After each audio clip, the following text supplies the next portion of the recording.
please show me your glory. Or say Misrew Mami Hunu Wanimunyam. Abusiafo na wache asan ko abeto yembion yede aseda pesi di matwe di ampon yankopon se wabo ye ho ban na yeda so etim kwamu kota emu nyinara ye ne wusua Exodus engoma no ye ne wo ye adisua ne bebre na wachi mu no ye pese no wo hwe adisua to so du mienu so wo hwe atifi asem na o se please show me your glory ana se misro mami hu wani munyam ye twe ho abasisia.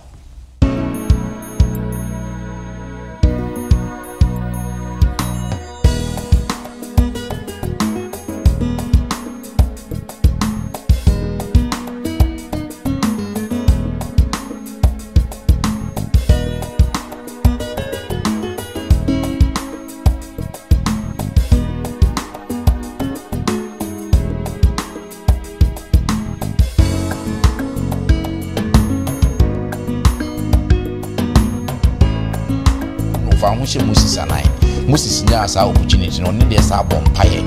Yes, spiritual growth. Who fit here in your spiritual growth? His own to more and Moses was seen as a very good person in every aspect of his life. Me no kasa we just say but me nimu papa say personally. But when me and you on your meeting, how near my neighbor we will still have the peace of mind. Abusiafo ye beba makwaba na afi ya mam ye de asedaso nkonso de amamu se de biara muchim mafidie na mode to London Ghana memenda kwanfo saba school na afi chosemu empense mu ye nmiye se ne onyankopon ene yen adi ni ye wa hase no sara na monso mu ne abusiafo onyankopon ene mu adi ni ye se na midi kankan kota mu nyinara ye hwe Israel for kwanto to free Misraim nkwasumu ede call Boshe asase so the book of Exodus no and then ye pese no hwe ne etoso adu mienu no ansa na ide adisua no bebro no me nkotie nwum emfree church kwafo home rasisia.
jeda kwafo ase enwuma omode adi yen addition no animu ade amai maboafo no aye krado na ma memfa asede mu odin emfa ma 3ABN TV Ghana na afenso Hope TV Ghana sa adwuma ko mienu yi efa yen dwumade yi de kowiase afana nyina ade ma sabe nkrofo bon niema ehun nimfaso dawuro no omode onyankopon asem na woka ofa de ko wiase afana nyina nti se wo hwe yen ya Mr. Obo so one number eguyemfoni na nifa na fre na kakra bi obitimi ya boom so mumfa miamia mumfidie mu no so fa boom na nam saa yeso na onyankopon so ehra wo me wie dis adia na say the first time so wo hwe na wo hwe of YouTube so obehun say ase no subscription button bi wo ho mia so na fi wada sa di won say mia adoma no so na che say yesa adwumade ya won so nsa be ka bi won sa ka bi a se ne wo nkrofo de so koma nkrofo no na won so wo ye de nso akoma nkrofo se ne be ya nyankopon asem no ebetimi atre akowiase enyina ma wie ne sa de na me ba efie ha se na aboafo nyankopon yi omo ne so omo meboa na mfa mpense mu imra me mayi omo de atwem media musomfo Bismarck Mensa ene ye wo adom mesan wo Elder Hans na Samoa eka me ho e wo ha se Hans ye mo akwaba ne da se so watimi aba me ko manimu anti-Christian opia enso na echo anti-Christi ye mo akwaba yeah da se to nsafro watimi aba na fe sister Agnes tete so na eka ne ho no izage ye mo akwaba great me da se watimi aba na echo no ho ano ye openi Harry intim enso na echo no openi Harry ye mo akwaba yeah me da se wajepene na nde woni ye yesa edition ende na yina ye bekate ni mama anti-Christi abompaye aman ye Yankopon ni abankese nyamitumfo nyame batampa umada wasi bebre yeda wasi ne oyemaye ne doso akwantu mu nhira oha ni amane e wo wiase mu enso da so boye ho ban eyi efre san musuo oha pa ye wo mu no hye yende yeda wasi papa enyi ya ho den enenyi ye nimdie ene enye ye kasiye bi ene yenya sa kwa mai ese yensu yemra emepensem mu nsemu na mmom ye wadom a ebro so na bi so aka yen ho adom yen ama yetimi abehia onyame ye fro se betra ye print mayen ye kaikaifo di yanim mansem a ye bepensem enye nhira na efe yenya ye pensem yemfa moyen bra na baby asemi so beto bia no so ensesa okra bi a na ni da so asa de oni gidie wo mu ne mpo awrade ni gidie ano adwono enka ne hye na wo maye nyina yensua wasem mmom ne mfa moyen bra ewo akwantu a yetu aba osuri onyame ye da wasimfidi a ye de ye adwuma nyina so yesese miem na so mu mayen ba bibia nya kama nhye odie no onyam eda wasese watie yen o Yesu Kristo din mu nti amen great obviously for yen addition na ayede ye drum pempenso bi a sa addition we twemu ana aka baako na kota no ye de aba na wie ntimi ye sisa ambre de wanya Exodus no addition pa yen for last week na ye hwe apostasy and intercession actually sign and fe odima yehu okwanya Israel for fa so Moses kodi 40 days won yankopon chen wo bepo no so oba ya no ma yehuni ana omoso no error ntimi engina pressure na omde man na fe o ma ho kwan na omtimi yehuni na mpo Moses nso nya akwanya senka na nko be mo yankopon atoro mu nyina ase na nko na oni Moses na generation for ase no so osa intercede edema Israel for no minim tebia wo minim ya bia no bia ya ade pa nanka o bonudua krompo senka bibi krompo beku no fa ho hye Moses anan Moses nya asa opportunity no ne de esa bompaye esa sufre nyankopon so nyankopon bo mo nan mo memfa ombo ne ncheme impo se wo be yi o mafiri wo de me krompo menso yimi firi ho asembisa se wo betimi ayete se Moses ana saibi ena nyankopon hwehwe great ye no ye toaso na afi ya hwe o say afi de mesro mami hu won munyam please show me your glory eno ne na otwe edition ye pese ye to so do me no nka bosam no ye free Exodus chapter 34 6 and 7 this is against why you crowd Exodus 34 6 and 7 I say everybody betray me nanim na opae se yawe erade onyankopon mobrohufo ne odomfo de ne boju chere na doye ne nokre doso pi de okura adoye ma empempem na odi emuye ne emraton ne boneche na bem na omma obonifo nie otua nananom emuye so kafa emma ne mama so kosi I want to aso miensa ne nice. Amen. Great. Obisa for sene yina yenim ye ne onyankopon akwantu anase akwantu ye to heaven mu nyina munim se e wose yetimi nyini na ye ko yenim sanse se ye nyini a yebewu sene Peter ekan wo 2 Peter chapter 3 verse 18 no o se na esese ye nyini wo adom ene Yesu Kristo mu sua hunu a yenya eno na esese ye nyini nti so wo hwe yabrabo a ye boye heaven account abrabo nyina growth very very important this week no ye behwe sene Moses nso one nyankopon enante ye na se instructions a odi so ne nyankopon akwanto de ma ni nyina okwan a Moses fast no nso timi nyini ye na fe otimi ka se nyankopon fe de ma me hu wani monyam no na fe yenso ya hwe adusia betimi asia free Moses anamo 2 ye ewo yenso ye heaven account ye kunu ye tunu sambre na maboafo no ba beboa na fe nyina yetimi ahwemo first of all yendi kan hwe the 10th of meeting, you know, yenhwe ade ewo Exodus chapter 33 verse 7 and to 11 no yemfa yedishia na enhya se ewo honomo Exodus chapter 33 7 to 11 see ashiaye ntumadan no yenhwe ne ewo honomo na Mose tafa ntumadan no dikosi nsraban na chi echirichiri na ofre no ehia ntumadan na obiara a ohwehwe Awurade no free edikọ ehia ntumadan no a ewo nsraban no echiri no ho na se Mose free kọ ntumadan no ho a oman ni nyina sori kogina won ntumadan na no na wodi Mose echiri hwe ara kosi se ohyane ntumadan no mu na se Mose hyane ntumadan no mu a mununkun dum no sane begina ntumadan na no na Awurade ne Mose kasa na oman ni nyina hunu mununkun dum no se egina ntumadan na no a oman ni nyina sori na obiara koto sori ne ntumadan no ano. Amen. Great. Harry yenhwe mfoni ben na ye twa trust me twa fa ntumadan hia yin. That's your name is back.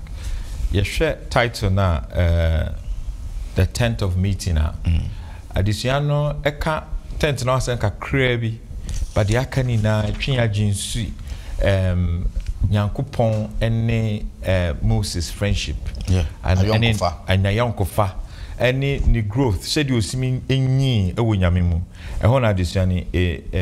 atwi anye so ye hweso so a osa mention say the 10th of meeting no different from tabernacle na later on ye call adisuani ni aye behu say omusi ye no different way ye bebia no ni Nyankopon ekasa the yes in nine him say na oni Nyankopon kasa face to face na ye twi eba yen yabrabo mu a ehin fa na woni Nyankopon mu kasa ehin fa na woni no bonkomo obi anim se anase ofiefo behu se ahade me ma mi wura ha na se papa wura ha empire no kwakobo. How do we relate that to our life? We need to have something or somewhere yitimni Nyankopon ekasa na yenya growth na yema ye ho pa Nyankopon timi you see in so many ways. We hwe Moses Oma ho kwan se Nyankopon use ni ye hwe no ye Egyptian prince just onye ni paketo obi na kana se me ni paketo akra enso oma Nyankopon ho kwan use no sa from ye hwe from Midian all the way to Sinai Nyankopon de ne yanwamade bebre ama time owie na juma ya wentimi anduke na kra no obeye example of so many prophets to come out. Almost share and say, this is how Nyankopon pe say ni leadership ebeye. Say bibi enko ya obetene. Na otene no so ye no odom. Or ye no said enye say bia o push you down, but the nyamea akano no pe say eye ho. Inti obeye a very good example of how a prophet should be. Ewo Israel for our country munina. Yeah. Yo, me that say. That's many Harry and Israel. Maybe what they afano. I'm saying to my dine and person become one ika crave. The word now we used to know a shia to my dino. Many people, even myself, me kind of first now feel say a baby na omukushia esum. Yeah, baby. It is a shia to my dine we just the two of them. The Lord and Moses, or Moses and the Lord. Eye baby a oni nyame ehie mu na odi nkomo nti o se o man ni nyina so o mo pese o mo beka o asem akire Nyankopon a Moses the tent ni kusi outside the camp na o mo aba ho na o mo ka o asem a ono de ni Nyankopon ahia eni gisem ewo mu ni se Moses nya tuntumadan no obie anaso opie wa no no ni nyame bekasa God was visible. Was saying mununkum no ba be seen to madana no. To mine nyina hu say mununkum na ba omokoto sorry but omo men. Okay. Did the word face to face na wo ho no. This is where people are getting it wrong. Or you see face to face but the word was idiomatic expression. And I say abebusem wa we use the word face to face na wo ho no kire say na one no ewo ayonkofa kese a emu eten. Yes. Enti baby a Moses Exodus 20 Nyankopon no aba mununkum mu ni Israel nyina abekasa no in the book of Deuteronomy mra na Moses no ankasa recount no o se na mo kai say urade no ane mo bekasa animu ni animu ba obi ehunu say obi anim say obi ehunu nyame anim face to face and ye anim face to face no enti the meaning of that no either hyperbole or an idiom a ekire say onyame na one omo ewo ayonkofa kese yo me da say you trust or say that I may know you senior me hu Yesu Kristo bisa onyankopon se on Moses bisa onyankopon se on hwe no yenhwe Exodus chapter 33 verse 12 to 17 yenhwe dia Moses bisa onyankopon na yenhwe ne betimi ahia omo Exodus 33 verse 12 to 17. Sina Moses kachera say she wara na wo kachera me say for my yiko nanso wa mama hunu die obesoma no na oneme akro nanso wara na wo ka say me de wudin minimwu na wanya menim animonyam so enti misrewo se manya wanim adoma ma me hu wo kwayen na menhu wo na wo se mpacho me fa 13 no se enti misrewo se manya wanim adoma ma me hu wo kwayen na menhu na hunu se nkrofo yiye wo mai na Awurade ka se menim ne wo beko na mama wakohome na okatre no se wanim yen require enie mfa yen infri ha enko na edien na wode behunu wo ha se menne wo mayi enya wanim adum enye wo kra woni yen bekro na menne wo mayi adaso wo wanim a wo asase ani nyina mu na Awurade katre Moses se asem a wakan nso meye efise wanya manim adum na medi wudin minimwo bajam ne kwesi 17. Amen. Amen. Great. Auntie Christy, edie mfoni na yehunu wa hai. Yo medas brother Besma. Sene Mose ekaye no se 30 verse 13 sene agiken kan mai no se Awurade ma minhunu wakwan na minhunu ye. Yeah. Although say na Mose etu ne ho asi ho a wa ma ne ho kwan manyame eyisu no e ma ne di Israel for no Ephraim Israel nanso hunu se no ni nyame kasa nso hunu se hunu nyame yi enti o ma no ho kwan se Awurade nye den emie nani na wo hunu ne yi enti na wo hwa eye enyini no eye ntoaso unfitia ntimi ya mpemfo kase unfitia mpose na moja beba enti ohunu se esiso ohunu nyame yi na mpa nso so obisa Awurade sa wosimi nkoyi buman emfiri ohawi mu enso won kire me de obeboa me ana obeka me ho ne me bekro na chese ayese na gidie no ye den ewiva na enso nyame ma ne hunu se na nu onyam no empepae no obekoso edi nanim enti ampa nso so Awurade etie no na ye de toto yen nso ya brabo ehu se ye Kristofo yi no ye ma ye ho kwan a onyame edi yen nso be ye adwuma Mose no ye nipa etese yen ya na nso bra wo ma no kwan ni nti enyini no brebi o abia ye mpaebo ana se ye onaita ye say ye hia spiritual growth unfiti anya spiritual growth hiso wutu ho anamo enti bra wo kenkan wo Bible na wo bompaye na wo ye de nyame eso esiese yenye no enu no na ema wo ye de wo nyini wo honhom anya sa asor panyin ntimi emompaye ma wonya honhom mu nyini osofo ntimi emfa mehye mu na emom no eye yenya nkasa enti Mose ma no ho kwan na onyame nso so eye den eboa no na bra akenkan sem no ye krono ye hunu wo Exodus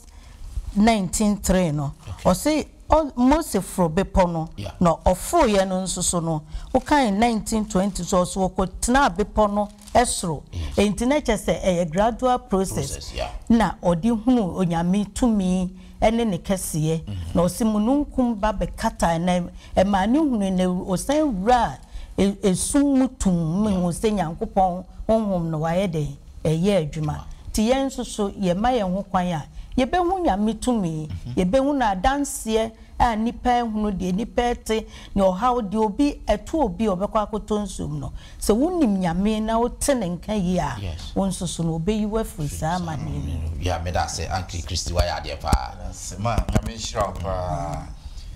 adofo there is one dangerous thing waha me person me pointing out in our disua mu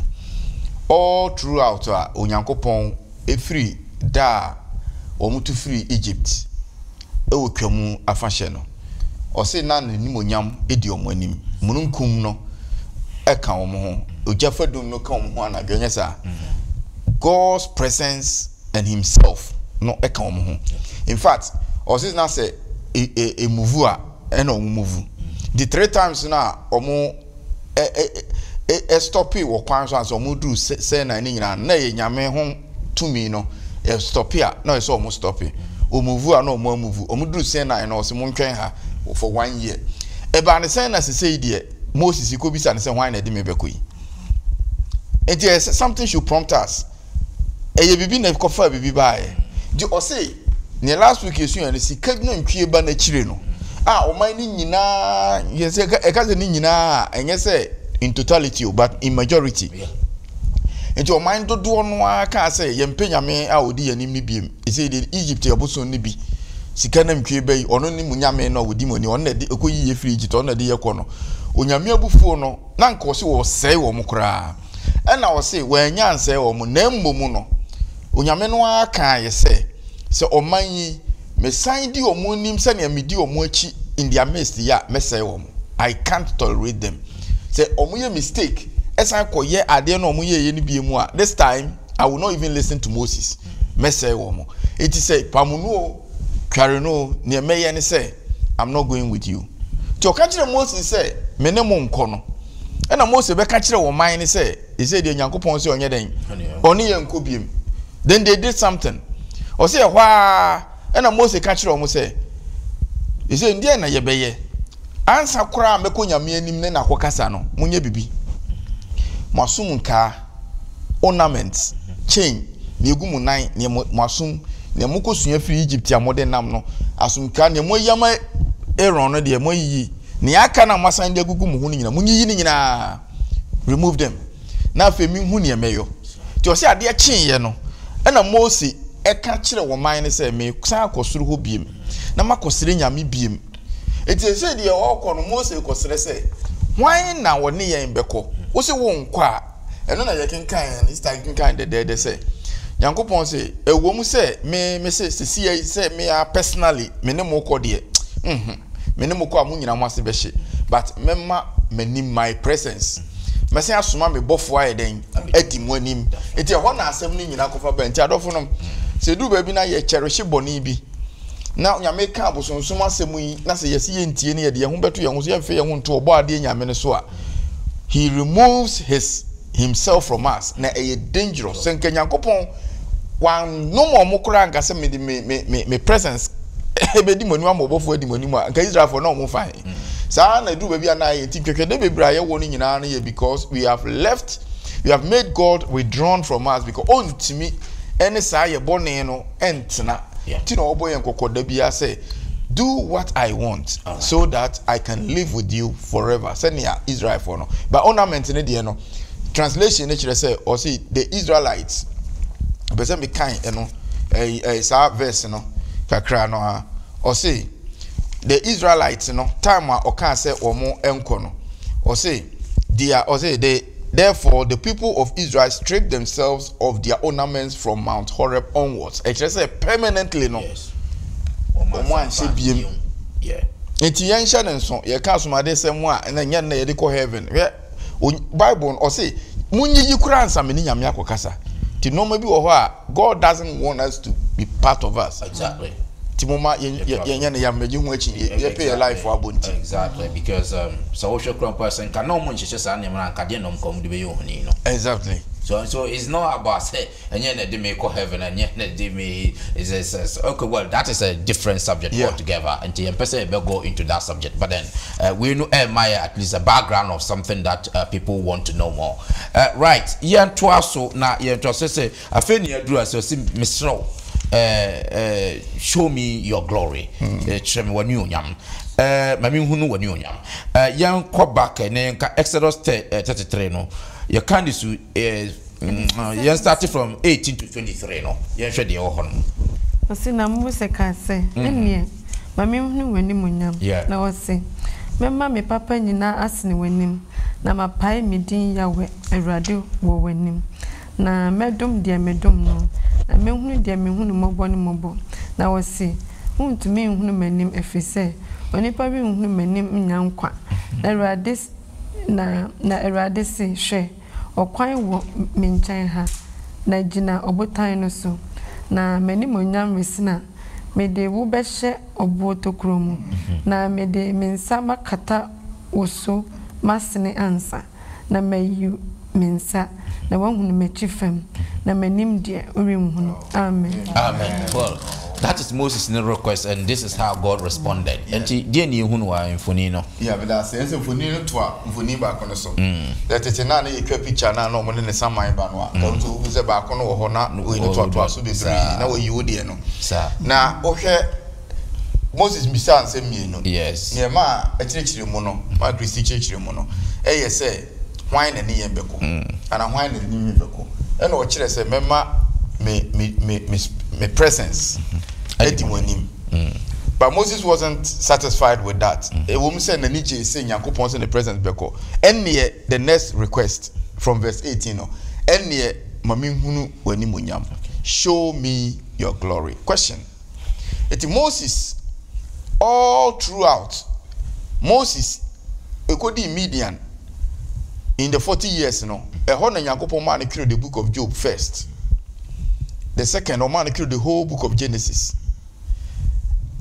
Ofiri wa oba Pharaoh ho no enoma hodo a esisi ye nyina no Moses ne di animu kwamu no a esi ya abakan wu ye Moses ne di animu pokoko na emu bie ye na eye Moses ne di animu omo bedru otoma na eye Moses no ma efa na so ma ne baaye oma wo munsuo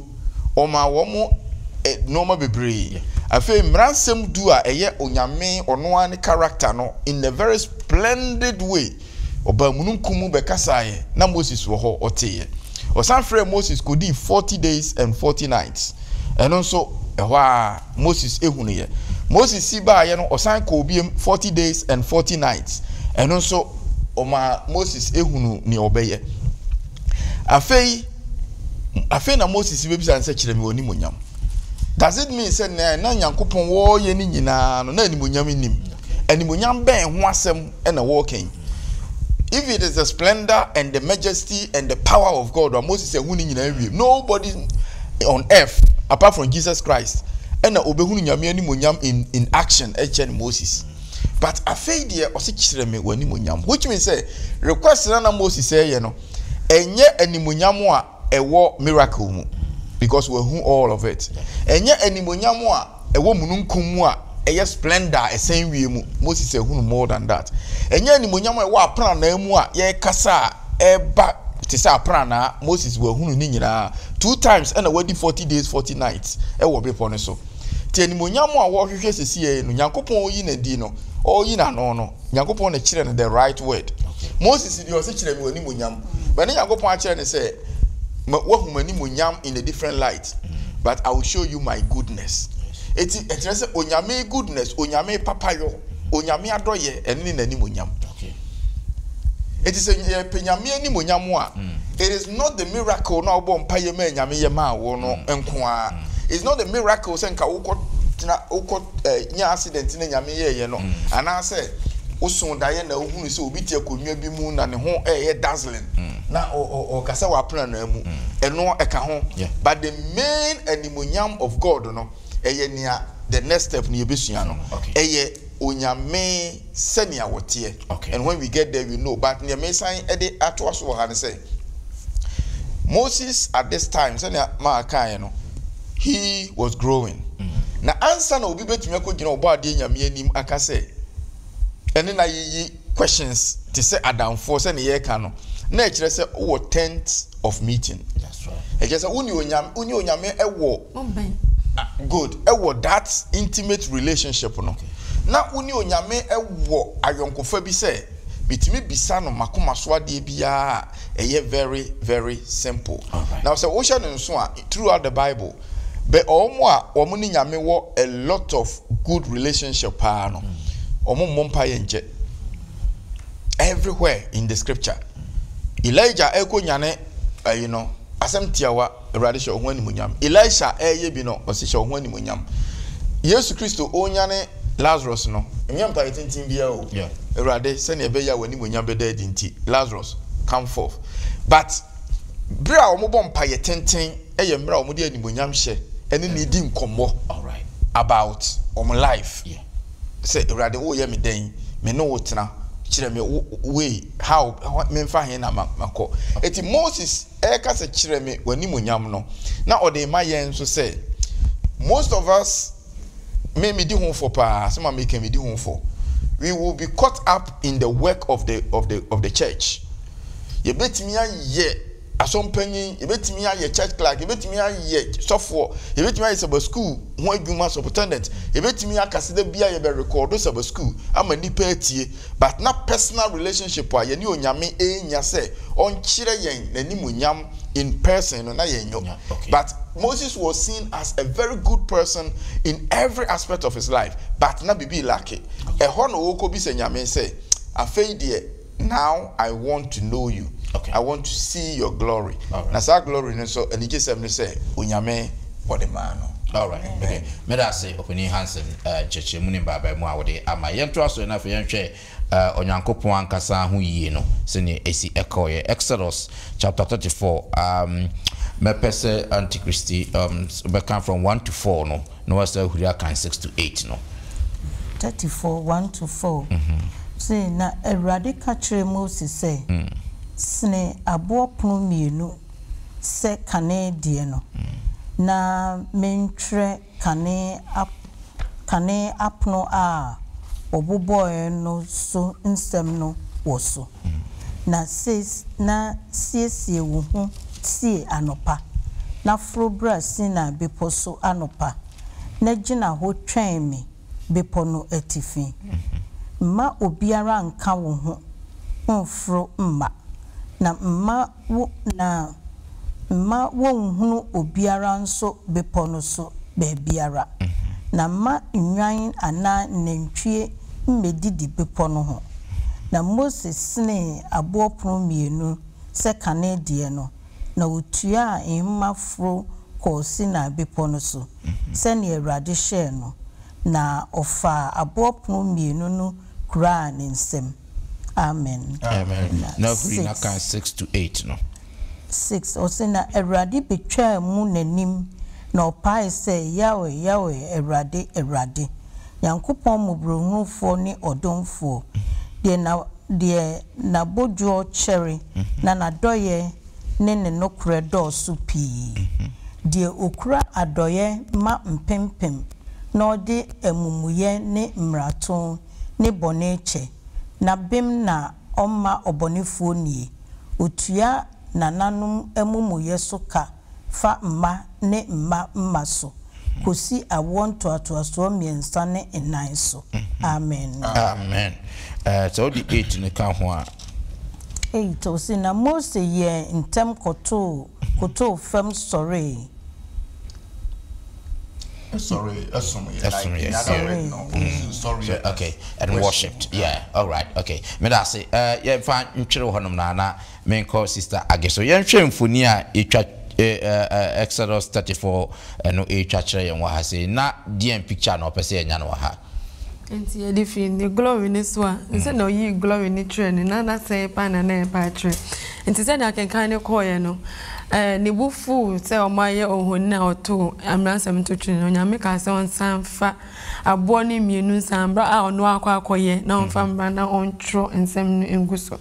na tro ni ma hu se we ni the 7th time na Mose okwakohia onyankopon won sign na bepo no so ni edin kan kopim sia ni na verses ni na o my first one na ye Exodus 19 verse 3 and 7 nyaka ni na se o wa disua na o hwemu a obehu ne opa training na nti sambe na nyakopa se onhu na ni monyam na ni die ene ni suban no na o se sa ni suban na ni monyam se ne tero hwa e wo twro ni munyina ene bi mutai kase onyakopa no Old Testament de na ntima de pa abamfofo nyame ni die nya sa no tie but sa apamdada ni munyina na onyakopa na ni suban ene sa ni otie ni nyina na edaso bo hono enti se ye kan numbers 14:18 o si Erade ye ebufuo mu nya na doye so o de emumuye ne emrato che na bem na omudie odifo na wotua nananum emumuye so ka de fa emaso kosi awonto to aso miensa ne nan so se na se ye ba Nehemia dos ba me kan me anyway Nehemia 9:17 so ono so say Nehemia 9:17 o say na ompese otie na wonkai anwanwade a oye no wonmu no na osinsene wonkon na wosi wonso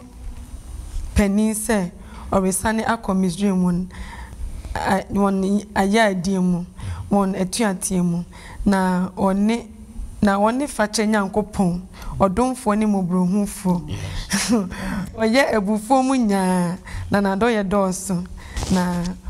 na wanya won on say na a story na oka oyi omo ni nya omo enti te say na omo si nyame fofo ka say omo pese omo san ko ebra omo ko hye asase a edusi anya na omo say na omo si omo si panyi omo pese omo san ko na say nyakopon yo do fo ni mobrohufo wa nya omo na do ye doso enti na ya bible mu mpemfo ka say we te say New Testament John 3:16 say nyakopon do wi asi so de ne ba o de no okrone man no obi obegine di no anyira na wanya dankwa enti ya da bia so ye see o apamda na twa apamda na nyame enti mod na nya sa na tie o hwe na do ye na akenkan bebre kasi ye kan Psalm 113 verse 18 na so kasa de bebrebe ewo adesuanu ma ekatre na o si onyankopon enti Mose onhu se na onyankopon tie no se na akenkan sem ko okutu ye na osom no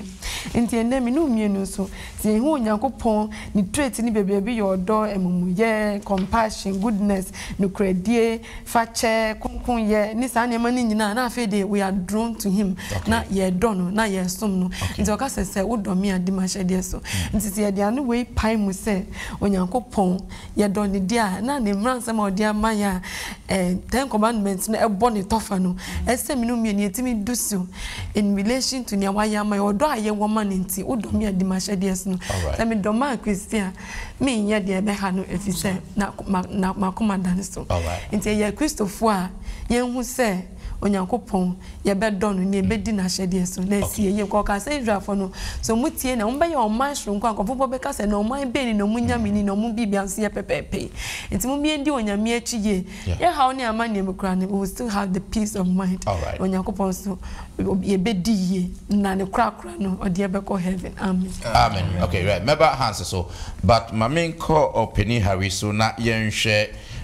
Mose anim shrine no yenhwe eniesi ya Mose anim shrine ye na hwe de koba ya ono so anya sa radiant face no Exodus 34:29 to 35 no yenhwe asama e wo ho no mo na yemfa hwe Mose na anim shrine no ne faraban Exodus 34:29 to 35 no o say na Mose free sina be poso risane no na adanse apono mienu no kura ne nsem na ofre be pono so sane no na Mose nim se one Awurade kase enti na nim redie hwen na Aaron ne Israelfo ni nyina hunu Mose no na hwe na nim redie hwen na osuro se obeben no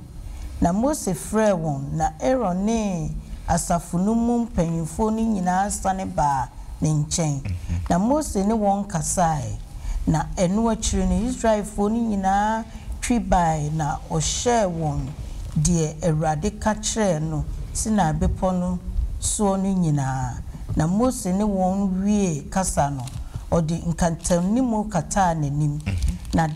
na da se Mose rekɔ Awurade anim no akɔkasa oyi nkatanimu no de kosi sɛ obefiri adi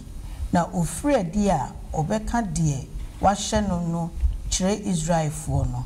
na Israelfo no hunu Mose anim sɛ n'anim redie no hwɛn na Mose de nkatanimu no sane kata n'anim kosi sɛ ɔkɔ mu ne no kokasae amen amen good Harry yenhwe nanim shrine no ade ne betimi aka fa ho da se onia Bismarck yehwe adesua na show me your glory na yehwe na Moses ebusa sa se na afede okosoro ba ya na nanim na ehyen na je se I just said you the ehunhura ne ehi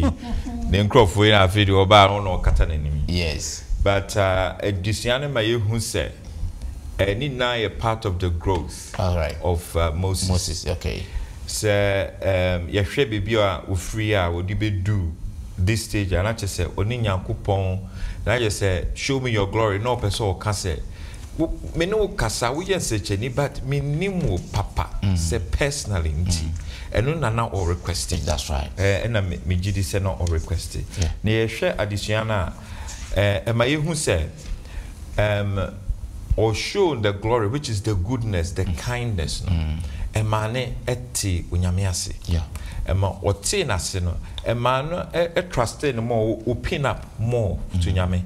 in doing that you know I believe he went to another stage of his growth yes into no transforming physically into a video oba na onim crab say wasesa yes nse bi also so ma wo kwan ma nyame sesa wa bi ho one pa na ne wo yesade enka first dia aka enim se nka be ho na ma wo hu se wan kasa na sesa no bi wa wo hu nkofo ene be hu sesa no wo mu nti no na to we na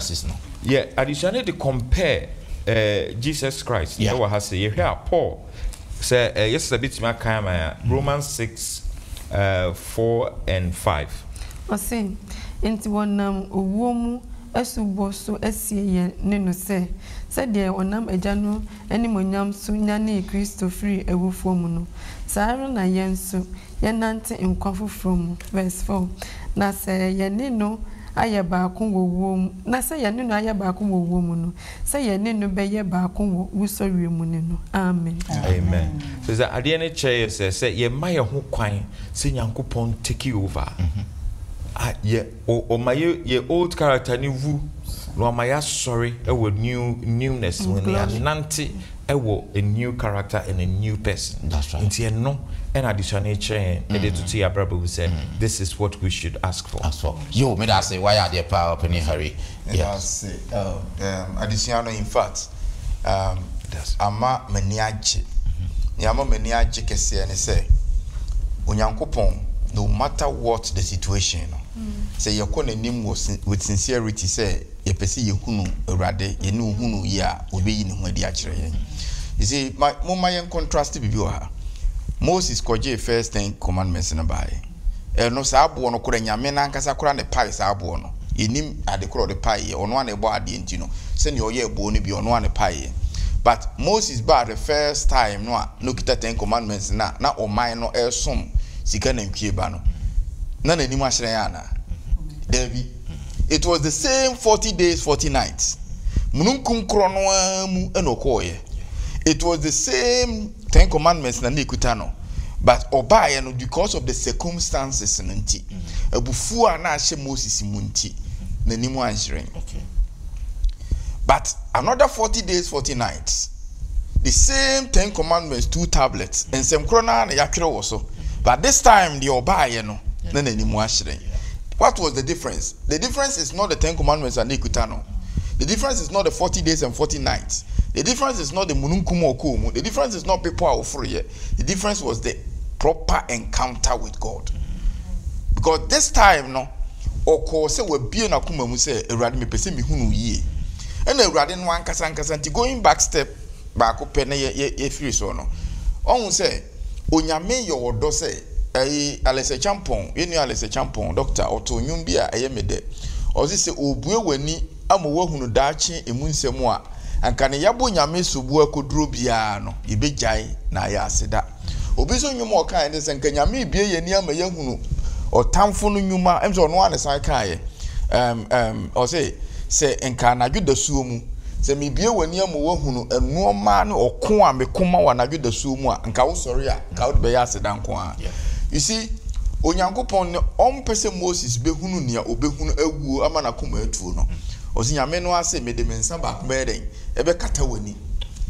Na mede ba ko aso mu. Nti apart from say all kata yani ofra yani afiri mbone ebetu ya yebetu yakuma no. Noma bebre wo ho a nyame ma ye nhu. So ma ye hu a nke moa yen. Eti ode ne nsa ba ko ye den e kata yani. Na ode ba kwa san aso yemu se ye bo brimbrimu a ono ani holding and tight se na be ya ye hompo entwanhwe na wasan de yesi built time so obotan ne hwan Kristo. Okay. O say twen mi wo ha ti onyame no apagya ne de si Kristo botan so in the craft and o cover no na o say obi anhum animo ntrase na nso no wonim say in a human form no emre bi ba obi o ye friend Jesus Christ Emmanuel a one yen betena ono de yebetumi ahun animo atena se fi se wa befa ni party bia na so at that time no de bre no nso ye no o say me ma wo hum anim na memu wo hum achi na obae na opai na sem no mu no na medi twato ni mesremo onyame kasa for no ane ho. Number 1 o say Yahweh it's just a personal God. That's right. Me ne Ewurade the personal God me no ne wo ho and it also means also compassionate me ye odomfo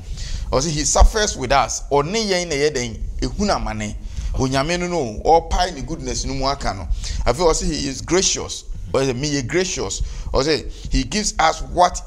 we do not even deserve yen fatampo no nyame ense yen no onyame e de mayen or say he's slow in anger say ne sister again kan yen no or say ne bo cherifu ne bo e cherifu or patience bi a nipa ni bi abounding in love and faithfulness or domu no onyame owo I feel say he shows love to thousands of generations. And I want to assume pim wo do nyame no o kire ne do e kire say na nyame ka fa ne ho also he forgiving all confessed sins also boni a nipa wo beka bia no me ye no kwafo ne training ni say me de be chemo na ne twatwo no e no say or man ye odi for no enibem. That's right. Or ye just God. Na otua ejanom emumu yosoka I want to aso me ensa na how people have problem. Aden obi akodi ne mako okotre na aponkyere ne obeti hu fifiri but ye ntis asemu yase. Mpese me kire mu simple na ye de ponse. Asem na nyame kan wo ho san kan wo Exodus 20 ho no second commandment no smitua ejanom emumu yosoka want to aso me ensa ne nan no. Onyankopon kan say I want to aso bi wo ho na se neja aye bone na se nipa kro no ebetie nyame a obetua no so ka wankasa or say those or you see continuous sentence those who continue to sin nti I want to aso me ensa ne nan no mostly no nana no wo ho ne ba no wo ho ena ne ba wo ho ena ne nana kan so ho mu nyina tifie ba ko it is likely say bone anana no ye no wo mu nyina eguso ye den yes a bone nti akatua odi ma papa no odi ma I want to aso no nanso se obi ba no so say media mabaji Yesu adi ana mabaji nyame adi na obreki sa chain no say instead say miensa ne nan no o say me ye mpempem a wodo yen odo me so ekosi da enti adoye ne de o ye kosi den da nanso akatua ne de wo mo muguso ye no na oditi o muka. Okay madam ase my dear part am say yemre no awram party ye de addition na ebe etwe ahase abusia for mo so ye beda mo asese mo fidie eda so eda hadasende ye de die awie no kra ebe ebremo say the tabernacle addition and the crown kota nyina nti menyu humfru katwani na mema anti-christian sanshra addition so my onyamitumfo ye dawase ye sha addition ya si ye frɛ betena opportunity eda wase se wonam wadom no ahumobro so na wa bye bye addition mu ama yate ase am ye hunu se onyame wo de wonsesa da na ye nipa na yesesa enti opɛ no ɛwɔ yɛn ho ti yɛn mpaebɔ ne adesrɛdeɛ nyinaa ne sɛ ma adesua ya yɛsua no ɛnyɛ yɛn mu adwuma ɛnɛ di wɔ yɛn fie mu ɛnɛ di wɔ yasafo mu ɛnɛ di wɔ abɔnten so baabi a asɛm yi kɔ obiara a wonim wo no Awurade yɛn gidie mpo apa ne wɔyɛ ne nneɛma basa deɛ nadwene mpo firi so no yehu a ma ne nkae Mose mpae oboye so opeso ohunu yie ne anamo a wotu ye ene akwama a wo ma no ho ema Awurade wo ye ni mu adwuma na efe wo man ni nyina ehunu se ampa onyame wo hyiren no ewo nanim no yesro ma enye adwuma ewo nipa nyina mu na adesuan eso emra enuonyam hye ene gidie ene wodo ene nkabo mu wo Yesu Kristo di mu ene yesre enene da nyina adom nti amen. Amen. Amen. Great.